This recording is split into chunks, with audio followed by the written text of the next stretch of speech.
I'd like to call the Lafayette Common Council to order. Would everyone please rise for the Pledge of Allegiance to our nation's flag?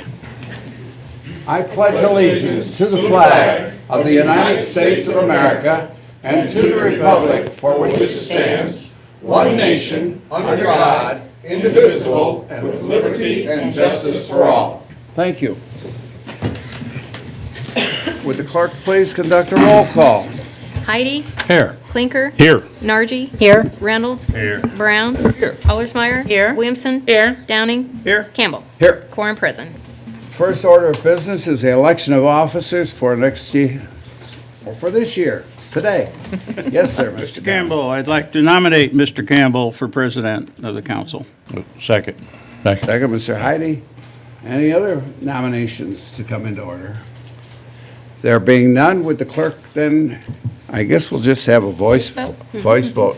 All in favor signify by saying aye. Aye. Opposed, the same sign. Thank you very much for your confidence. Do you want to do pro tem? Yeah. We will then get the pro tem. Mr. Campbell, I would like to nominate Mrs. Nargi for pro tem. Second. Who? Mrs. Nargi? Second. Nargi. Yes. Good. And a second by Ms. Alzheimer. Any other people? There being none, we'll voice vote once again for Mrs. Nargi to be the president pro tem. All those in favor signify by saying aye. Aye. Opposed, the same sign. Thank you and congratulations, Mrs. Nargi. You have received a list of assignments. If there's any there that you are opposed to, let us know, either the clerk or myself, and we will make some appropriate changes. I think they are basically much the same as the previous year. If you weren't overworked or underpaid, we'll be okay. Or both, right? Yeah.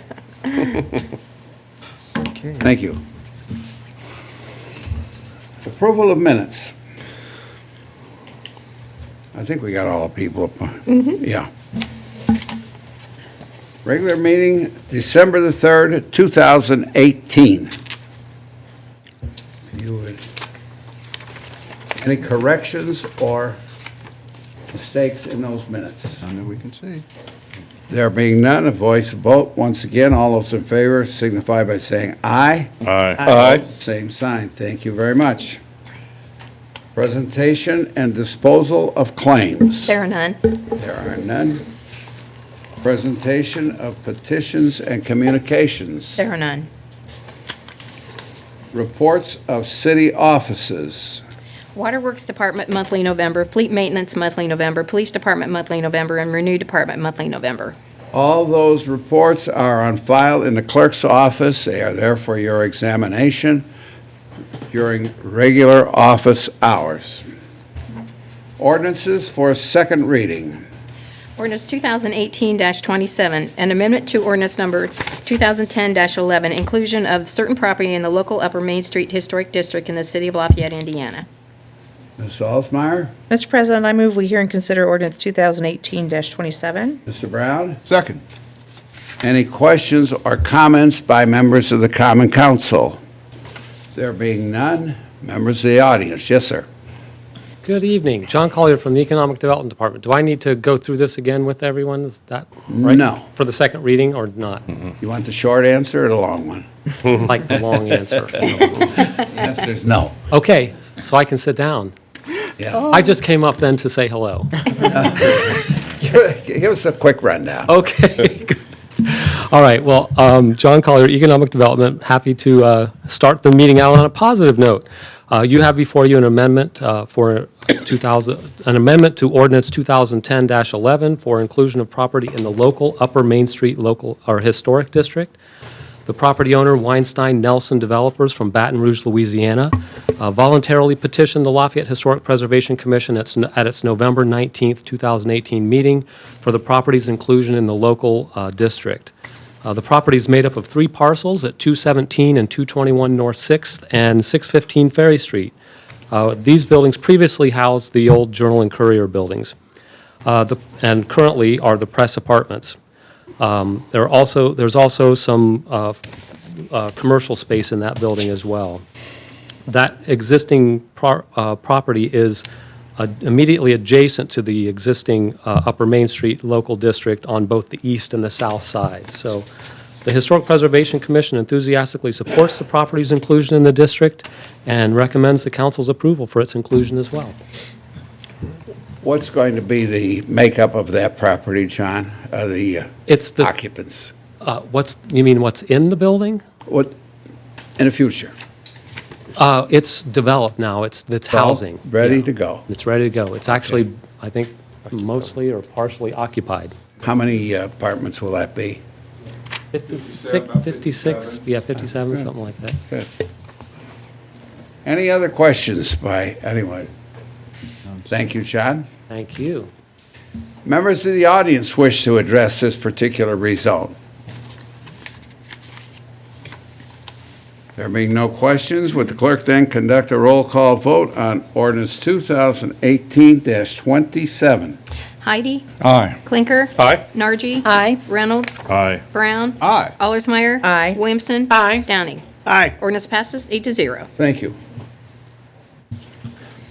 Ordinance 2018-28. An ordinance authorizing the City of Lafayette, Indiana to issue taxable economic development revenue bonds and approving and authorizing other actions in respect thereto. And what's the pleasure? I move that we hear and approve ordinance 2018-28 on final reading. Mr. Downey. I second. Second. Any comments by members of the Common Council? There being none, yes, sir. Mr. President, ladies and gentlemen of the council, before you we have the final vote tonight on the Star City Crossing bond. As you know, it's the building right next door to us. You've seen the renderings. We're excited about what this building will be to downtown. As I told you at the caucus, we have placed the bond in a private placement with First Merchants Bank here in Lafayette, so using a local bank, and that also gives us the opportunity, as I mentioned, to pay that bond off each year, any year that we choose to. It's callable each year, which was a very important feature that we wanted to have. As you know, this bond will be paid back with a new increment that's created by this new building that will go up, so we are not using any of our existing funds for that. And there was some other savings by doing a private placement. We had some other costs that typically we would have to pay on a bond process that we didn't have to pay, and so it also was able to save us some of those financing charges also. So we'd appreciate your vote, this final vote on a very, very long process through redevelopment and economic development and city council. We've probably had 6 public meetings on this. Any questions of the mayor? There being none, thank you, Mayor. Any comments or questions by members of the audience? There being none, would the clerk then conduct a roll call vote on ordinance 2018-28? Heidi. Aye. Clinker. Aye. Nargi. Aye. Reynolds. Aye. Brown. Aye. Allersmeyer. Aye. Williamson. Aye. Downing. Aye. Ordinance passes 8-0. Thank you. Ordinances for first reading. Ordinance 2019-01. An ordinance to amend the zoning ordinance of Tippecanoe County, Indiana to rezone certain real estate from R2 to NBU 1512 North 12th Street, Food Finders Food Bank petitioner. What is the pleasure, Mr. Heidi? Heidi, yes. Yeah, Heidi. I move to hear ordinance number 2019-01. Thank you, Mr. Clinker. Second. Second. Any discussion by members of the Common Council? There's a gentleman to answer all your questions. Yes, sir. Hello, good evening. Bob Gross from R.W. Gross and Associates, 420 Columbia Street. I might also add, Peggy Bunder is here representing the Food Finders. And we're looking to rezone this property from R2 to MBU such that they can add much-needed additional parking.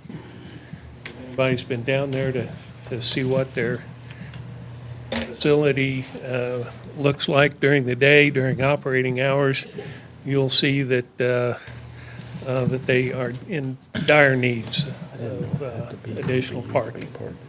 and we're here to answer any questions. Yes, sir. Are you, will you be putting in parking lights, overhead lights, street lights on that parking lot, or is that just going to be street? Not We already have a grant to put in solar lights on that. They're similar to the ones in the other parking lots. Is the property directly across the street from the Food Finders location? They just cleared the house out there. Cross 12th Street. Any other questions? Just might add from the area plan, it was unanimous and 14-0 to pass. Thank you. I'd like to add a big thank you to Food Finders, because I live in 17th and Morton, around the corner and a couple blocks up the street from where you guys are. And I really appreciate you guys revitalizing the area by reusing properties in the area to do a really good thing. Thank you so much. Any other questions? Thank you, sir. Thank you. Ms. Bender, are you going to give out autographs or anything here after you're done? Saw you on TV. Yeah, very nice. Any other questions or comments by members of the audience? There being none, would the clerk then conduct a roll call vote on first reading on ordinance 2019-1? Heidi, Aye. Clinker, Aye. Nargi, Aye. Reynolds, Aye. Brown, Aye. Allersmeyer, Aye. Williamson. Aye. Downing. Aye. Ordinance passes 8-0. Thank you. Ordinance 2019-02. An ordinance of the City of Lafayette, Indiana, authorizing the issuance of bonds of the city and if necessary, bond anticipation notes for the purpose of providing funds to be applied on the cost of renovation of Loeb Stadium, together with all related improvements, equipment, and incidental expenses in connection therewith, and on account of issuance of bonds therefore. Mrs. Nargi? I move we hear and approve ordinance 2019-02. Yes, sir. Second. Second. Any comments by members of the Common Council? There being none, I think we have about 3 or 4 people who are going to talk. We You're do, gonna- and you're in gonna the... lead off, man. In the interest of time, thank you, Mr. Campbell. You know, I'm not going to have to change calling you president I this know. year, so that's helpful to me. I'm going to have him go ahead and begin to set up the board so we can kind of keep this moving while I'm speaking, if you don't mind. But thank you, ladies and gentlemen of the council. It's a very, very big night for us here. I'm thrilled to be in front of the council. As you know, 2018 and going into 2019 has been a tremendous year for us as we've moved forward with projects at Tropic and New Cove, the new penguin exhibit that we're working on, the other 2 exhibits at the zoo, bringing back the carousel, and just many things that we're doing to really bring Columbian Park, not back just to that gym that it always has been, but actually to something new and even better than it's ever been.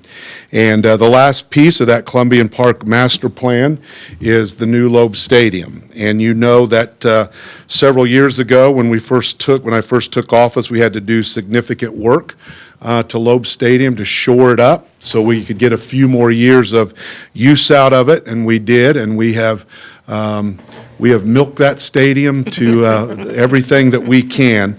And so we knew that we needed to do something different. So as you probably remember, we started a process of looking at, should we renovate, should we build new, kind of looking at the different costs and what could we do at that location. And we came to the conclusion that just renovating that, we were still going to have an old facility with a new facade on it, but not really what we were looking for the community, not really a multi-use facility that can be used not quite year-round, but a lot closer to year-round than we can use now, and that we needed to do something really special for the community.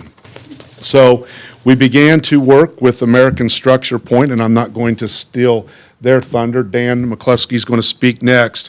But we began to look at and go through this process of we knew that we needed a facility that I spoke with many of you about several times that really is multi-use, that it can be used for baseball, but it can be used for soccer, it can be used for concerts, it can be used for family movie nights, it can be used for car shows or boat shows because of the turf that we'll be using and the way that we've constructed it with the entrances and the storage, that it really can become a facility that, even though we say it's Loeb Stadium, which it is, and it's a baseball stadium, it really is a community venue for community activities of all different types that we know is incredibly important to promoting economic development, quality of life, keeping and retaining talent, doing those things that make us competitive in a global marketplace that is, as we know, very, very competitive for new jobs and keeping the jobs that we have. People are looking for these types of amenities. They're looking for these types of activities, and I feel that, no pun intended, we've hit a home run with this design that you're going to see here in just a minute, to be able to do that with baseball, but with many, many other activities. And again, as I said, there is no doubt, and this council has done a tremendous job working with us, that creating new jobs, bringing people here, working on the workforce. It is all about quality of life, and it's about amenities. Lots of communities will give people tax abatements, and they will give them training funds, and they will do all kinds of things like we try to do here. But at the end of the day, when you talk to the folks like GE, it's community amenities that promote quality of life, that allow them to attract the best and the brightest here to work and to run their facilities, and we believe this stadium is going to play a significant role in that, and I hope you can see just from the pictures here exactly what we're talking about. So with that, I'm going to first turn it over to Dan McCluskey, who is here from American Structure Point. He's going to go through some of the planning process, talk to you a little bit about the stadium. Then we'll have Jason Simler come up from H.J. Umball to discuss the financing. Then we'll have Dennis Otten come up from Bose McKinney to talk about the legal part of the bond issue. And then we're going to conclude with John Miner from the Parks Department, a little bit talk about what it does mean to baseball and what it will mean to Columbian Park. So again, thank you for your support, not only on this project, but on all the things we've been doing at the parks and throughout the city and downtown that really has, as you know, and made us number 2 on the Forbes list of best small metros for business and careers in the United States. But what you may not know is that for 5 years in a row, we've been in the top 10. For 5 years in a row. And so I think that's a wonderful accomplishment. And with that, I'll turn it over to Dan.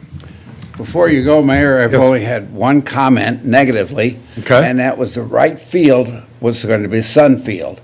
Now, years ago, they always put the weakest player out in right field. Okay. So I speak from authority. I know a little bit about right fields. And well- we're always the Sun Field. Every Have flipped the field, will that make a difference? No. Okay, all right, well. Major League Park has had that. Well, we So I did know- flip the field. I appreciate you bringing that up, actually. You reminded me of something. Most of you do know that we have flipped the field in a way that, for 2 reasons. One, if you build new fields, this is the orientation that they're supposed to have because of the sun. And 2, we really want, as people are pulling in to Lafayette, heading to our downtown, for them to see this side of the stadium, to see this as a gateway into our community, and we also believe that it's going to spur the 5 Points redevelopment plan that we've working on. This can be an anchor to that, and certainly good for the Columbian Park neighborhood. So again, thank you for your support. And as you know, we're up there doing work right now on the drainage and some other things. Could I ask you one other thing? Yes. If you would, could you turn those illustrations around? I think everybody here in the council has seen them, and, or now they have. If you could turn those around so that the folks in the audience can see them, it would be appreciated. Go ahead, Mr. McCluskey. Good evening. My name is Dan McCluskey with American Structure Point. I'm the senior architect on the project. As the mayor said, this has been a long process. We wanted to make sure this was, as he said, a community endeavor. Make sure the community was comfortable in everything we were doing. As you know, a big topic was the rotation of the field to get a more appropriate orientation for sun angles. There is no perfect, spot on the field, but this is, by far, not only for players safety and comfort, but also for your spectators. Right now, they have a generally southern-facing exposure.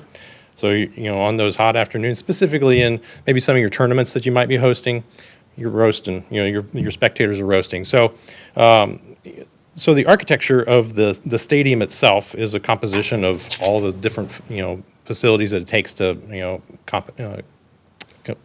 compensate for a stadium. The restrooms, concessions, all located balanced down each baseline. The main architecture of the stadium, as the mayor said, was a key piece to anchoring that corner. Right now, you can kind of drive past that stadium and not really even know there's a stadium there. All you see is the backside of that green wall. So this will certainly give a lot better impression of that corner.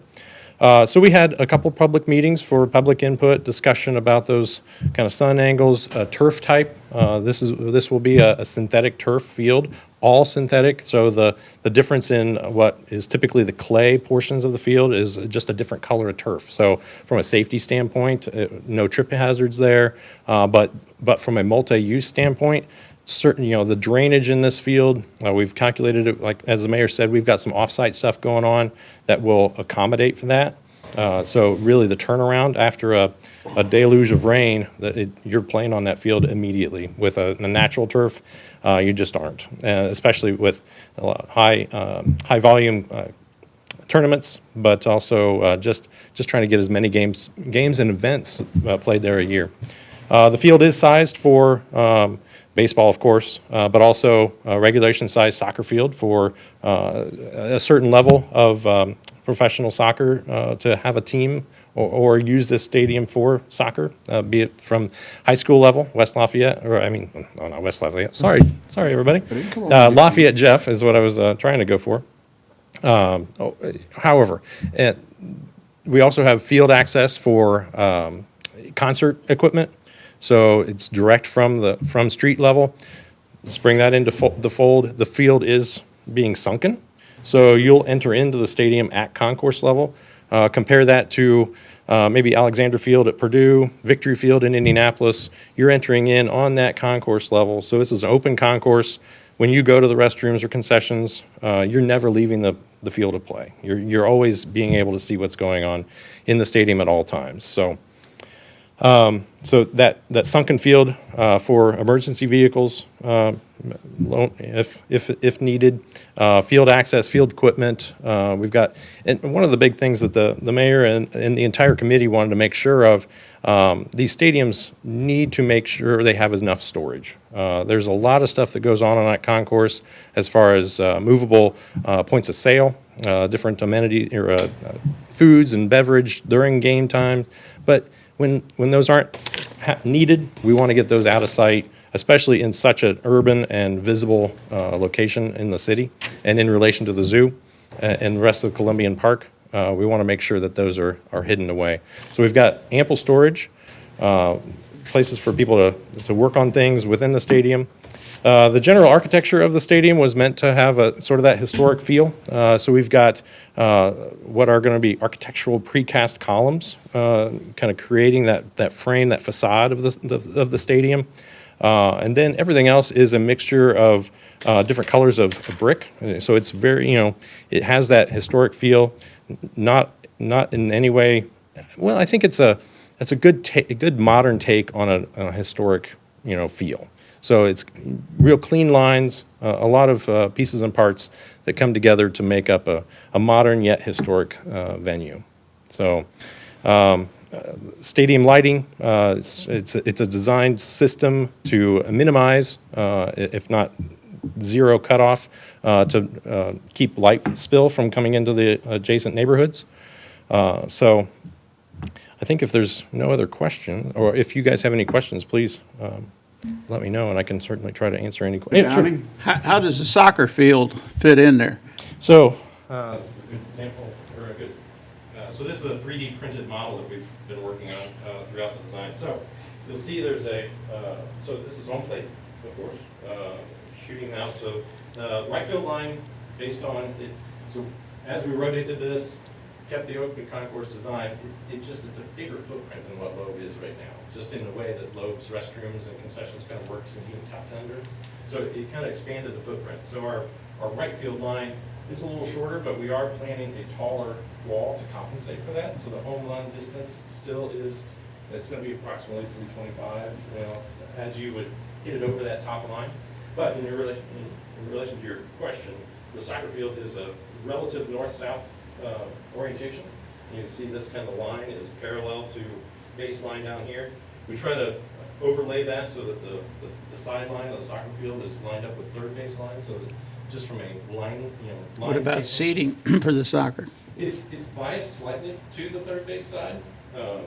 So the seating is in the lower bowl. It stretches from first base line, held back a little bit for the field level, yet recessed batting cages, or not batting cages, bullpens. But then we have a bit more seating stretching down the third base line to be along that long side of the soccer field. So. Okay. Any other questions? Thank you very much. Now let me see the batting order here. We call Jason Simler from Umball. Okay. Jason, you're up, and Dennis is on deck. Thank you, Mr. President. I don't have any pretty pictures, but I do have some pretty numbers, I think. So I'll hand these out to you. Thank you. Thank you. Thank you, sir. Thank you. Thanks, Jason. Thank you.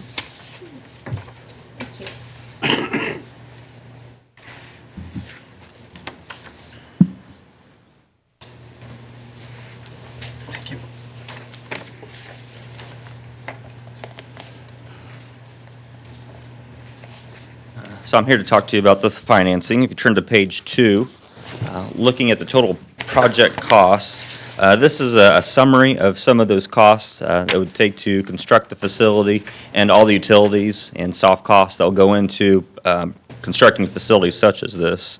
So you can kind of see through here the various line items. I just want to hit a couple of them.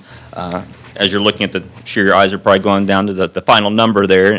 But there are a number of components that add up to that $25.6 million that you see there.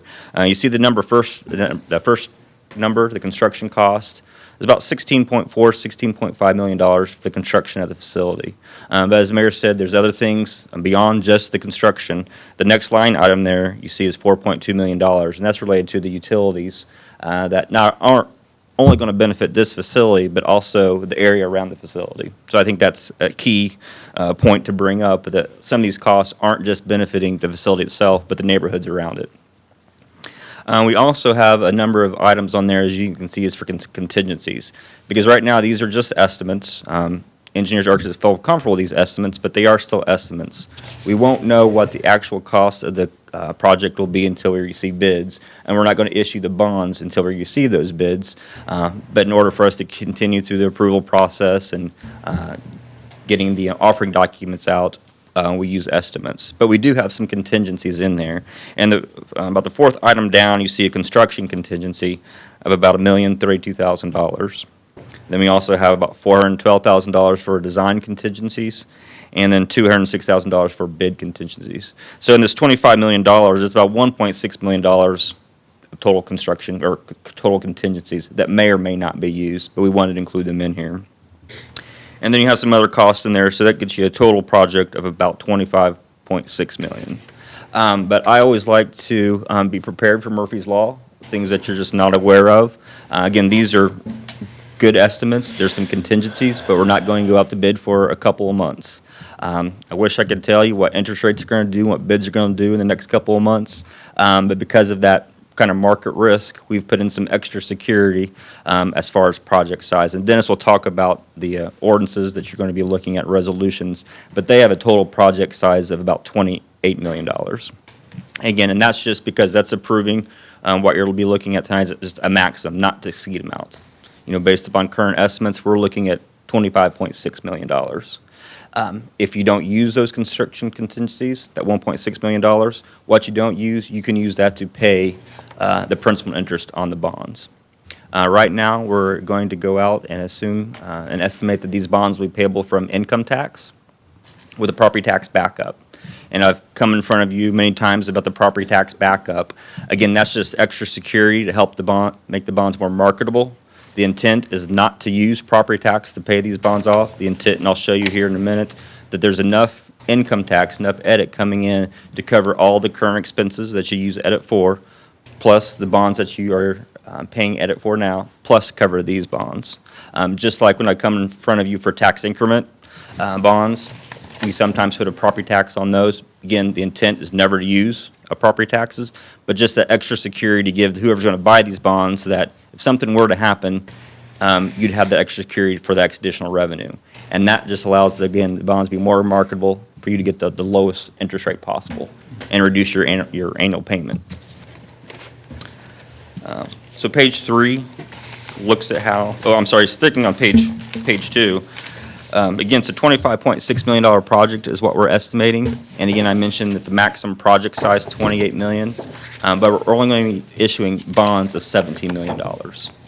So the additional $8.6 million is what we're estimating is going to be payable from cash on hand. And a lot of these fees, as the mayor's mentioned, you're already starting to do some work out there. A lot of these fees, a couple $1 million have already been paid for and have already been expensed and paid. But the rest of this funds is going to be coming from edit on hand, utility funds, existing tax increment. So the key point is, even though the project's north of $25 million, you're not going to be issuing no more than $17 million worth of bonds. So on the next page, I show how that $17 million is going to be paid back. Page 3. We're looking at paying this back over a 20-year period. We are going to allow these bonds to be callable early. We're looking at no earlier than 8 years. Based upon current market on bonds of this type and nature, if we try to call them a little bit earlier than 8 years, you'd probably have to pay a penalty or a higher interest rate to call them. But 8 years, we feel comfortable from other bonds that we've sold that anytime after 8 years, they'll give you the flexibility to pay those off early or pay a portion of them off early without incurring any additional expense. So we're going to structure it like that. You can see the first about 3 years where it's only interest only, $400,000 the first year and about $600,000 after that, no principal. And then about 2022, about 4 years out, you start paying principal gradually. And so the total annual payment, once you start fully making payments, is $1.5 million. We have estimated interest rates in here. Again, being conservative, these interest rates are about 20 to 60 basis points higher than what we would be if we were to sell the bonds today. So I feel comfortable with these payments that I think they'll be less than what we're showing here. But again, I just want to be conservative in what we're presenting you in the public. But as far as the structure and how those principal payments and that annual debt service payment gradually increases over time, the reason we're doing this is if you turn to page 4, as I mentioned earlier, you currently have bonds outstanding or some equipment leases that you're using edit for right now. You also, some of your operating costs and other economic development projects are being funded from your edit. So we didn't want to hurt the city in any way or put them in a bind that may hurt you from being able to make your current costs. So what we did is we call it wrap. We wrap these bonds around your outstanding obligations. So you can see the second column there, $6.8 million of income tax is what you're anticipated to receive this year, 2019. I would like to add that last year you collected about $6.2 million in 2018. So you had a pretty healthy increase from 18 to 19. So kind of going back to what the mayor has said about economic development and how the growth that you've had in this area in your county, that's a pretty healthy growth. Most counties have not seen that growth. So I think what you're doing here, what you've done the last couple of years, it's paying off, and you're seeing the dividends here by the increase in income tax that you've seen in this short period of time. But with that income tax, there's 2010 bonds, C bonds. This year is the last payment for those. It's a little over $1 million. And then you can see you have 2 more bonds, 2013 and 2015, those annual payments. Then you have 2 or 3 equipment leases that you have outstanding. And then you have your preliminary 2019 bonds that we just went over. So you can see your total debt obligations, and then your second column over to the right shows you how much you have remaining each year for operating and other projects. So in 2019, it shows you have $4.2 million of edit remaining for other projects and other expenses. And then in 2020, $5.2 million. And then by 2023, it increases to $5.3 million. And we're not assuming any growth in your income tax level from 2019, so we're keeping that constant. So hopefully that number continues to grow each year. The amount that you have remaining for other projects continues to grow as well. But again, to be conservative, we kept that income tax revenue flat. So I'd be happy to answer any questions. What is estimated coverage? The estimated coverage, that's, if you kind of look at that, this is how much revenue you have to make your annual payments. So it's showing 450% coverage means you have enough revenue to make your payments 4.5 times. So that's very, very healthy. I'm glad you mentioned that. I mean, anything around 175, 200%, we feel very confident about. So the fact that you're under over 400% shows that you have a very healthy revenue stream, and that your income tax basically had to go down $5 million before you'd have to levy a property tax. That's very, very unlikely. So again to your constituents, the likelihood of actually putting that property tax levy in place is very unlikely. It's just for marketability. Thank you. Any other questions, this gentleman? Thank you very much.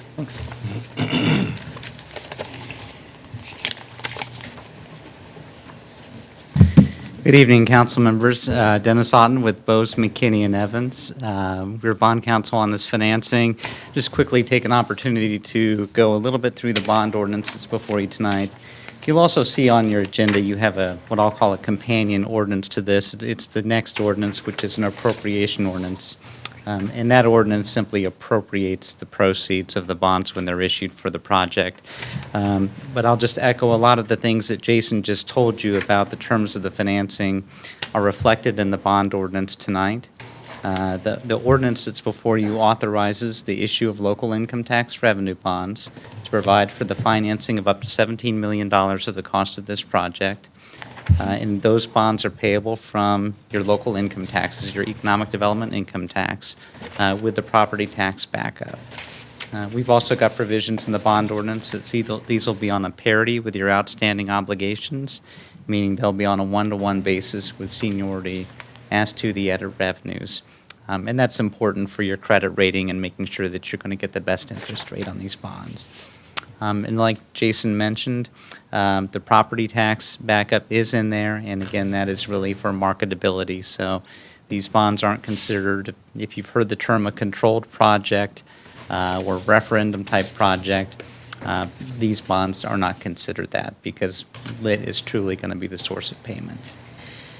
We have the option in the ordinance for a reserve fund for the bonds, although we've put flexibility in there on this issue to determine prior to the sale of the bonds whether a reserve will actually be needed and funded. And I think that determination will be made probably after some discussions with the rating agencies and once there's a little more information in the marketplace whether that's something that really is necessary. And if it is, then we have the authorization in there to do that. Bonds are authorized for 20 years. Semi-annual payments on the same payment terms that your outstanding bonds are payable, and I think we've got a maximum interest rate in there of 6%. And of course, tax exemption, we have tax exempt covenants in there just like your other bond issues. But with that, I'm happy to answer any questions.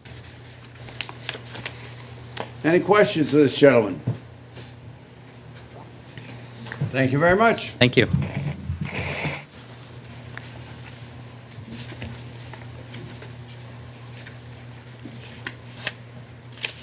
Yes, sir. Good evening, John Miner with Lafayette Parks Department.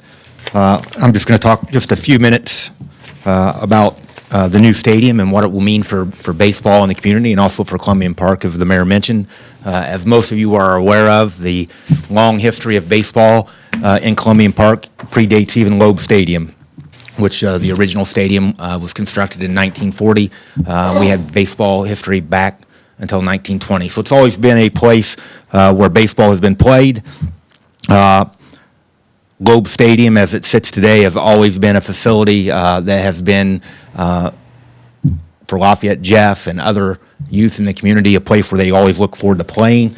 If you were on another team or with another school, you were always envious of that facility and being able to play in that facility. A lot of youth grow up looking to play in Loeb Stadium. I know I certainly remember the first time I played in that stadium growing up, the first time I practiced in that stadium.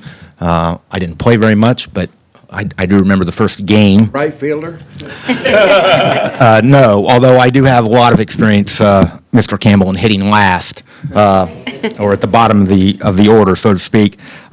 So this facility, the new construction of the new stadium will continue that tradition of being a premier facility in this community, a facility where youth growing up will look forward to playing in that stadium. It will not only be the premier baseball facility we feel in this community, but one of the premier facilities in the state. And as you know, Loeb Stadium in the past has attracted quality players, not just from the state of Indiana, but across the country. We've had several future Major League Baseball players that have played in that facility.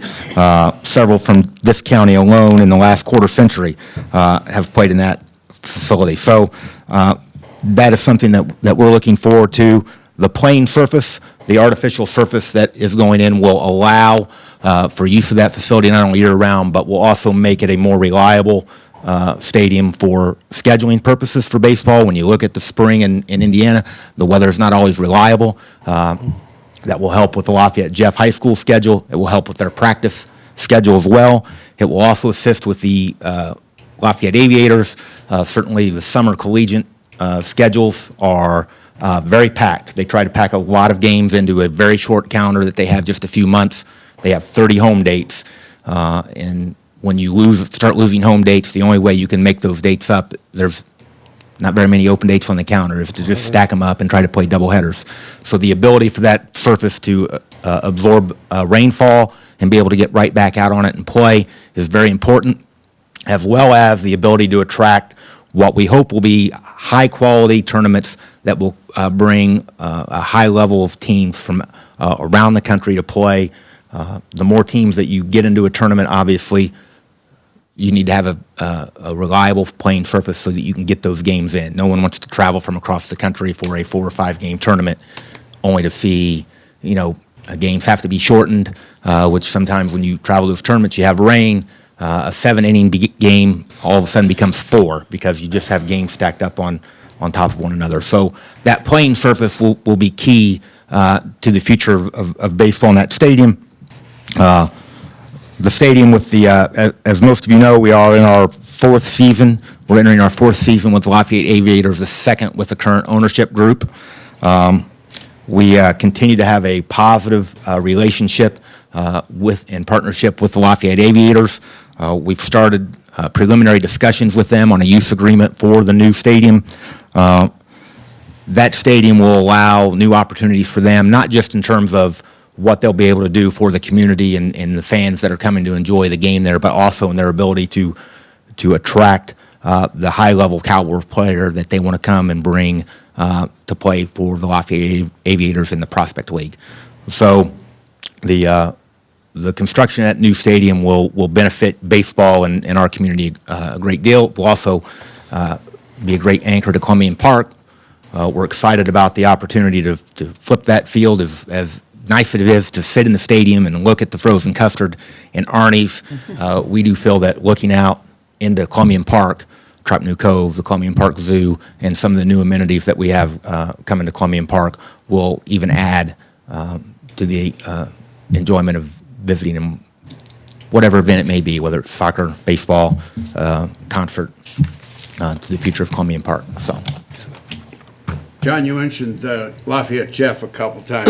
What about Central Catholic? Will they have the opportunity to use that field? I would think that that we would certainly entertain those opportunities for the local high schools to come and play. And I know that now Lafayette Jeff and Central Catholic have scheduled each other every year in every sport. And I would think that, they would have that opportunity to come and play in that stadium.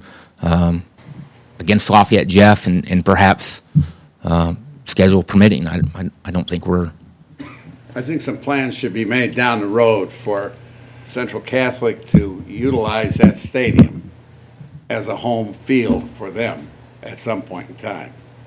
sure, I think if they're interested, I know Coach Bourdonnais has Good. they have an outstanding home facility themselves that they take great pride in, but I'm certainly, if they were interested and it can be scheduled, we would certainly be open to it. We're also hopeful that that stadium, right now the IHSA tournament kind of bounces around between sectionals between Kokomo and Lafayette Jeff. We're hopeful to bring back that stadium will allow Lafayette Jeff to bid to host, more levels of the IHSA tournament and then bring in more players and teams from around the state to play in there on the weekends in June. Thank you. Any other questions of John? Thank you. All right, thank you. Well, I'll just conclude with thank you to everybody for their presentations. As you said, we've put a lot of time and energy and thought in this. We've timed it. We've stretched out that stadium as long as we could to allow some of those 3 other bonds to roll off before we put these on, which keeps us in a strong financial position. As you saw, we have almost 500% coverage even after this. Most places, again, thank you to the council, wouldn't be able to pull that off, but because we have been able to grow, been able to do some good things, we have the ability to do that. And as you heard, that type of coverage, if we still want to do other things, we can. And that is a very conservative approach. It didn't change our edit going up the entire time, and it has went up some healthy jumps the last couple of years, but we just kept it flat. So if it just happens to stay flat, then we're still at almost 500% coverage. So we're in good financial shape. We're excited, and we'd appreciate your support. Any other questions by members of the Common Council? Anybody in the audience wish to address this ball field? Soccer. Excuse me, Mr. Oh, multi-use. There being no comments, then would the clerk conduct a roll call vote on ordinance 2019-02? Heidi? Aye. Clinker? Aye. Nargi? Aye. Reynolds? Aye. Brown? Aye. Allersmeyer? Aye. Williamson? Aye. Downing? Aye. Ordinance passes 8-0. Thank you very much. Ordinance 2019-3. An appropriation ordinance, City of Lafayette, Indiana. Let's see, we got it. Ms. Salzmeyer. Mr. President, I move that we hear and pass ordinance, 2019-03. Mr. Brown. Second. Discussion by members of the Common Council. Mayor? Mr. Campbell, ladies and gentlemen of the council, this just in a very easy nutshell, this is the appropriation ordinance that once we sell the bonds allows us to make the payment, that we take the bond proceeds to begin to make that 2019 payment for the statement, so this stadium. So this is just the ordinance that allows us to make that payment. Thank you. Any questions of the mayor? Members of the audience wish to address this concept?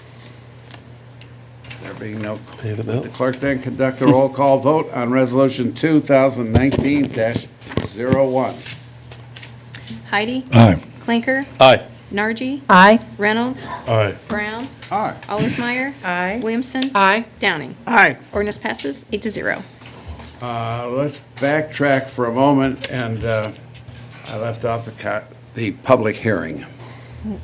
And that will be on the 4th of February at 6:31 p.m. here in this room.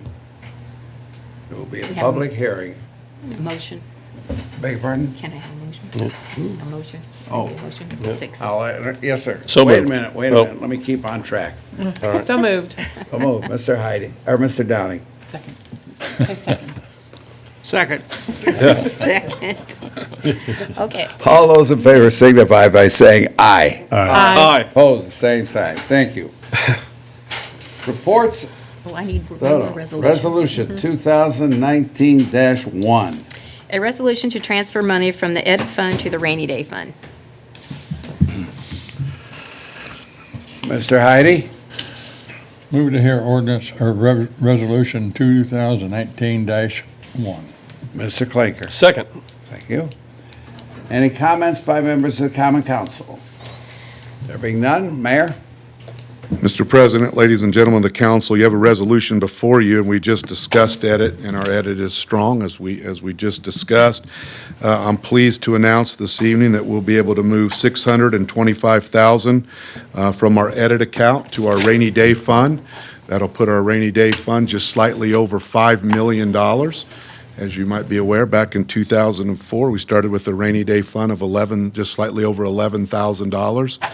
And with your help and the help of this community and our business community, our friends in labor, and everybody working together, we've been able to grow. And I am pleased to report with that movement of money, our rainy day fund will be over $5 million.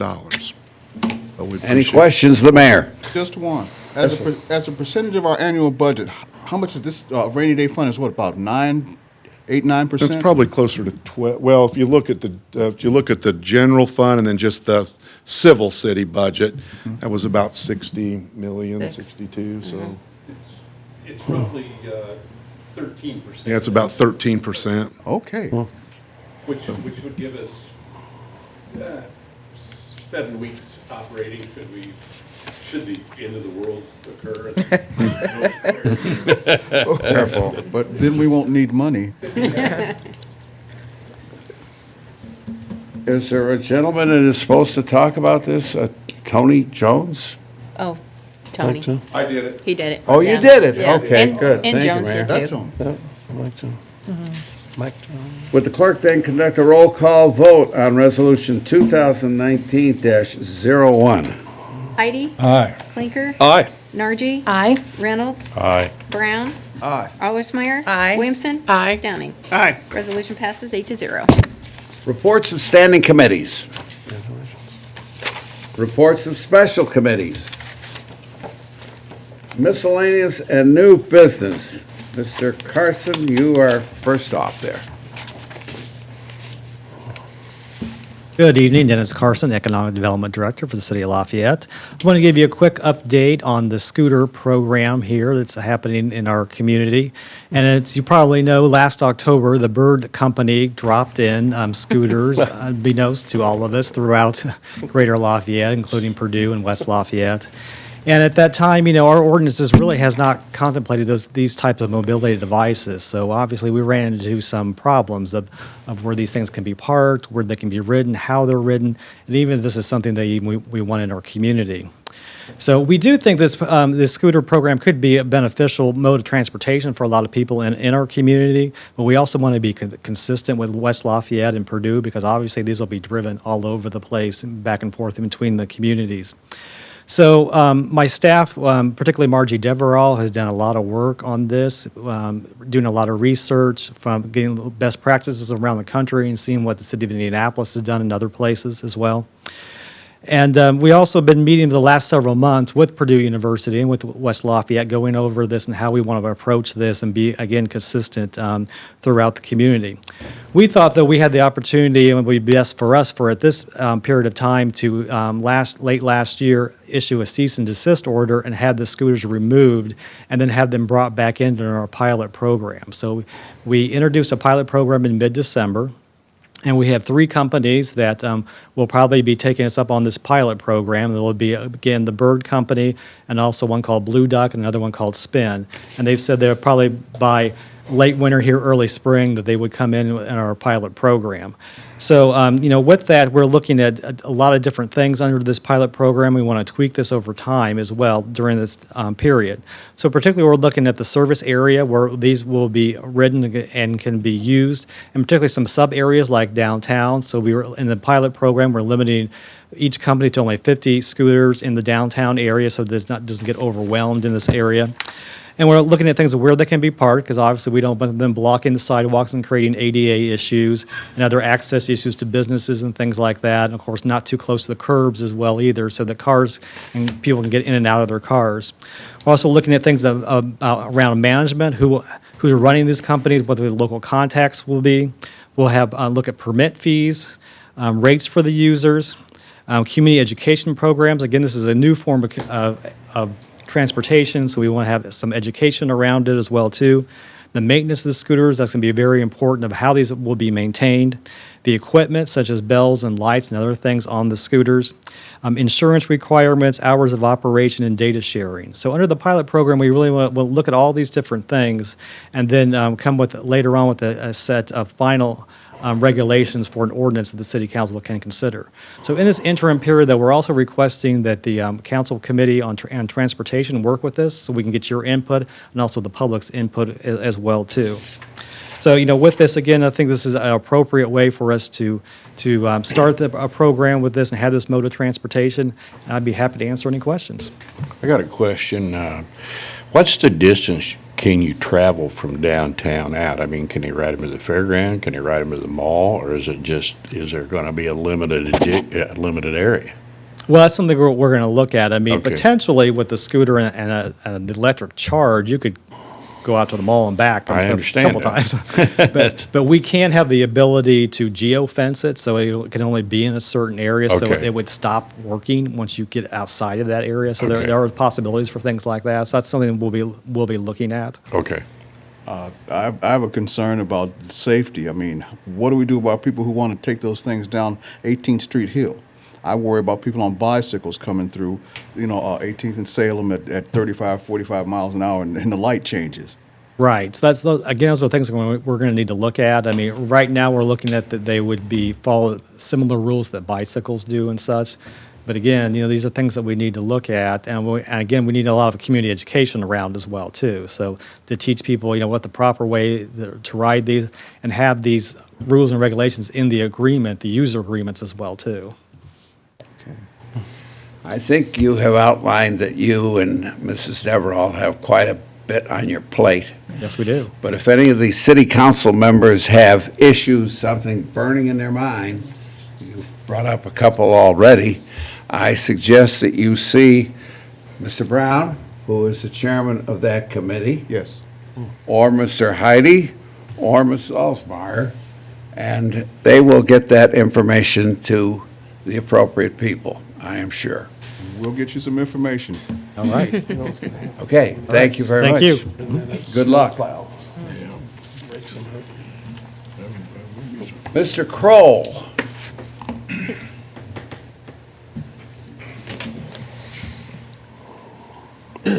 Dan Kroll, Street and Sanitation Department. I won't be riding any of those scooters. What?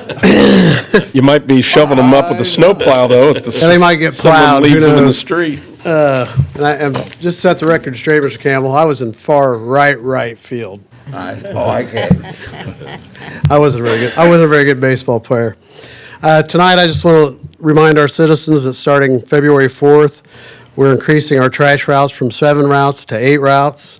And with the new realigning of the routes, this will affect trash and brush pickup days for roughly 3,000 households. So this week, we're going to be handing out door flyers to all the houses affected by it, and we'll have it on social media. We're going to have a map you can click on our website that shows you the areas you can just click on and look at your area, and it'll tell you which day you're going to. So hopefully, we got all of our aces in a row. Now, you said 8, We're going from 7 routes to 8 routes. and the 8th route is going to be what? Well, is it? It's just we're adding another route. I That's what we're see. doing. Okay. We were at the industry norm for households. The guys were doing like over 600. The industry norm's 600. We were doing well over that. So we knew we had to do something. So we realigned everything and we added another truck. So it's going to work out really well. Good. Thank you very much. Any questions of Mr. Kroll? Good. We get time for kickoff. Thank you, Dan. Yeah. Mr. Berryman, are you going to say something? Ron, you taking all of his firepower? I just brought it for backup. Oh, I see. Okay, good enough. Reports by the mayor. No, sir. Reports by councilman. Did we say council people? Mm-hmm. Thank you, Mr. Olsmeyer. Council people. Good. Public comment. Yes, sir.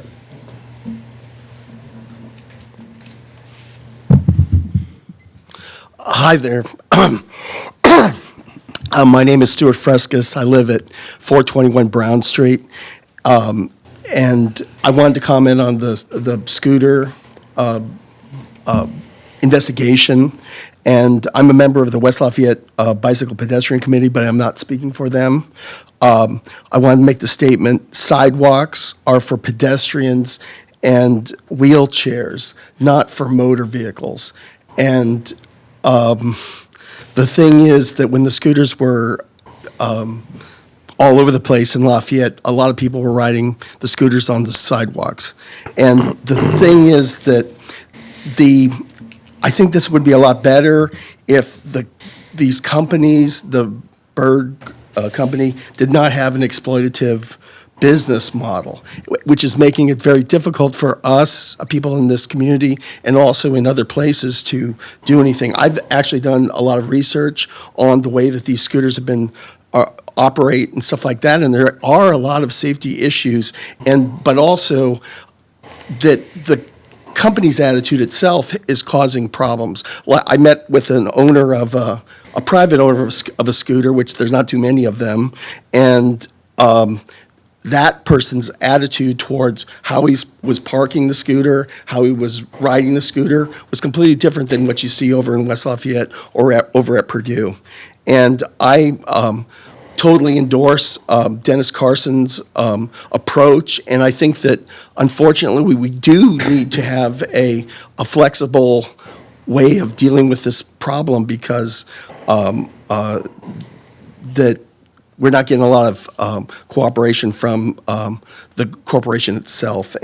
But the one thing that I have noticed also, man, it's very nice to be able to go in the community and not have it overrun with the litter of the birds. But also, one thing I don't think has been considered, a lot of the bad behavior when the scooters were being placed, you see them in groups, that was done by the people who are charging these things up, and the corporation can exert pressure on those people. And like I saw in the downtown where the chargers were placing the scooters right in parking spots and taking up parking spots that people could be using in the downtown. And so, yeah, I am very interested to see what the final laws or whatever are, when they're promulgated, what they are. Thank you. Thank you. I think you recognize the people who are going to be involved in that from a city council concept, and you know Mr. Carson there. So keep in touch with them. I've spoken I'm with sure them. they will keep us appraised of what's going on. Yeah. Any other comments? Yes, ma'am.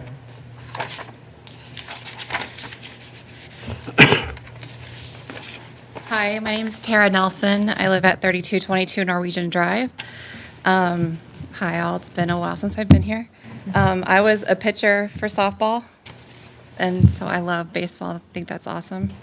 I think you guys have been doing a great job as city council members. I think the mayor's been doing a great job as well. I wanted to come and talk to you tonight and ask for some help. I've lived in Lafayette my entire life, and which is a little over 30 years, but I live in a wonderful condo on the south side of Lafayette, and something was taken away from me recently, and something that you shouldn't really have to take for granted, and that's clean air. And I recently had a neighbor move in that is a chain smoker, and I would like for our city to consider protection for non-smokers in multifamily homes. It's something that's really affecting my family right now, and I know is affecting other families as well. I know that the city has done a great job of making consideration for non-smokers in public areas. I'm not sure how to draft ordinances, but I'm asking for help to draft an ordinance to help non-smokers have protection in multifamily homes. Good. I think it's a great idea. I think we'll do something about it. Right. All right. We'll look at that. All right, thank you, Ron. Thank you. Any other comments by members of the audience? Mr. Heidi? Move to adjourn. Second. All in favor signify by saying aye. Aye. Opposed, same sign. Thank you. Meeting is adjourned.